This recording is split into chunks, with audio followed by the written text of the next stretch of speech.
Back in our class. मैं सुमन, सभी को मेरी नमस्कार। हम जिस सिस्टम के बारे में डिस्कस कर रहे हैं वो है एंडोक्राइन सिस्टम, जिसमें हमने इंट्रोडक्शन पढ़ा, हाइपोथैलेमस के बारे में पढ़ा, पिट्यूटरी ग्लैंड के बारे में पढ़ा। एंड आज की क्लास में हम जिस ग्लैंड के बारे में पढ़ने जा रहे हैं वो है thyroid gland. Thyroid gland is butterfly shape gland located just inferior to the larynx on either side of trachea. कि जो थायराइड ग्लैंड है वो बटरफ्लाई शेप की एक ग्लैंड है जो कहाँ स्थित होती है, इंफीरियर टू द लैरिंग्स के जस्ट नीचे, on either side of trachea के दोनों साइड में एक बटरफ्लाई शेप की ग्लैंड होती है जो लैरिंग्स के नीचे की साइड में, ट्रेकिया के दोनों साइड में स्थित होती है, जिसको हम क्या बोलते हैं, थायराइड ग्लैंड के नाम से जानते हैं। लैरिंग्स को हम वॉइस बॉक्स के नाम से भी जानते हैं। Thyroid gland has two lobe which connected in the middle by an isthmus. Thyroid gland 2 lobe में डिवाइड होती है और ये दोनों लोब आपस में जिस संरचना के द्वारा जुड़ी रहती है उनको हम इस्थेमस के नाम से जानते हैं। वेट 30 ग्राम, लार्ज इंटू फीमेल। जो थायराइड ग्लैंड इसका वेट कितना होता है, 30 ग्राम होता है, लेकिन ये फीमेल में लार्ज होती है। Largest endocrine gland, thyroid gland है वो क्या है, लार्जेस्ट एंडोक्राइन ग्लैंड है। Thyroid gland is composed of large number of close follicle. जो थायराइड ग्लैंड होती है वो बहुत सारे फॉलिकल्स, क्लोज्ड फॉलिकल से मिलकर बनी होती है। The follicles are lined with cuboidal epithelial cells which called follicular cells. कि ये जो फॉलिकल्स होते हैं ये किसके द्वारा बने होते हैं, क्यूबोइडल एपिथेलियल सेल्स के द्वारा बने होते हैं, जिनको हम फॉलिकुलर सेल्स के नाम से जानते हैं। The follicular cavity is filled with a colloidal substance known as thyroglobulin which is secreted by the cuboidal epithelial sales.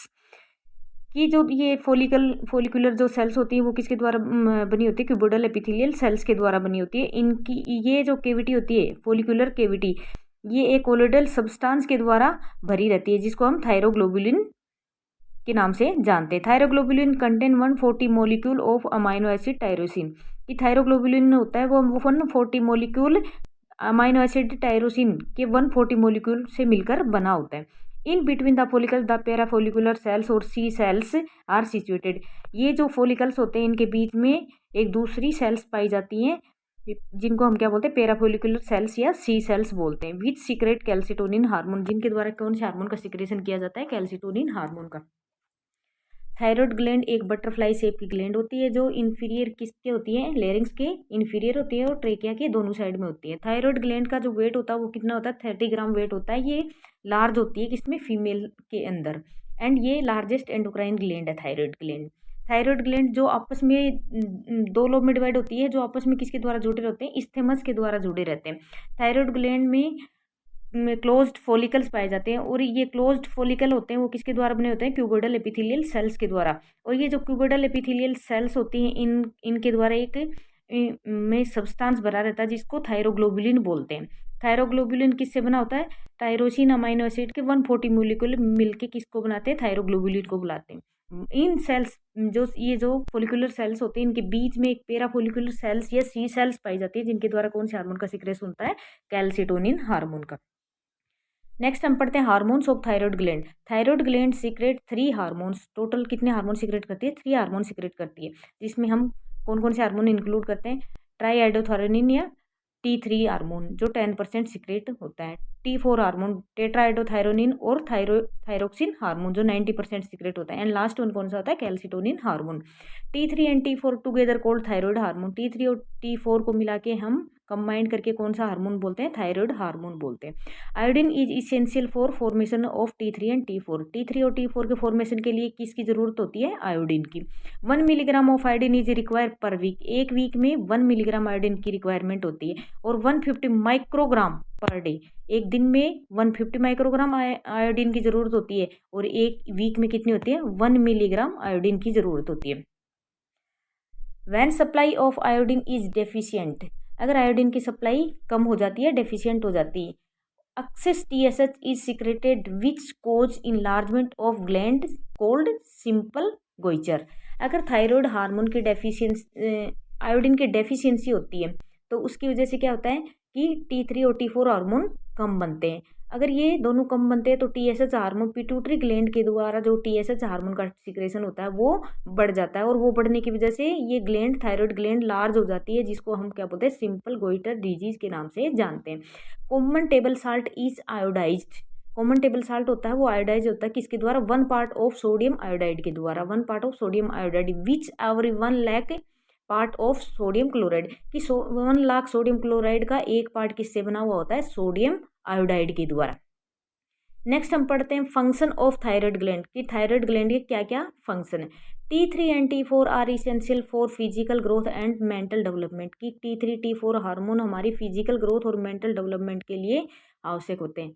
T3 and T4 increase basal metabolic rate. T3 और T4 क्या करते हैं, हमारी BMR या बेसल मेटाबॉलिक रेट को बढ़ा देते हैं। The rate at which cells utilise oxygen, ये सेल्स के द्वारा ऑक्सीजन के यूटिलाइजेशन को भी बढ़ाते हैं। कौन, T3 and T4। When the body is in rest, अगर जिस टाइम पे हमारी बॉडी रेस्ट की फेज में होती है, normal value of BMR basal metabolic rate की नॉर्मल वैल्यू क्या रहती है, ये हम पढ़ते हैं आगे। In term of large calories measurement is about 1500 to 1800 per day, कि अगर हम जो पर डे रेस्टिंग फेज के अंदर जो कैलोरीज की रिक्वायरमेंट होती है वो 1500 to 1800 पर डे की रिक्वायरमेंट होती है। The term of body weight के अकॉर्डिंग कितनी होती है, 1 कैलोरी पर केजी पर हावर, की बॉडी वेट के अकॉर्डिंग 1 कैलोरी पर केजी पर हावर की रिक्वायरमेंट होती है। इन term of body body surface के अकॉर्डिंग कितनी रिक्वायरमेंट होती है, 40 कैलोरीज पर मीटर स्क्वायर पर हावर। तो बॉडी सरफेस के अकॉर्डिंग कितनी रिक्वायरमेंट होती है, 40 कैलोरीज पर मीटर स्क्वायर पर हावर। T3 and T4 increase motility of gastrointestinal tract. T3 और T4 हार्मोन क्या करते हैं, हमारे गैस्ट्रोइंटेस्टाइनल ट्रैक्ट की मोटिलिटी को बढ़ाते थे, इसको पेरिस्टालसिस मूवमेंट भी बोलते हैं। पेरिस्टालसिस मूवमेंट को ये बढ़ाते हैं कौन, T3 and T4। T3 and T4 regulate normal functioning of nervous system, reproductive system and cardiovascular system. की T3 T4 हार्मोन किसके फंक्शन को रेगुलेट करते हैं, नर्वस सिस्टम के, रिप्रोडक्टिव सिस्टम के एंड कार्डियोवैस्कुलर सिस्टम के।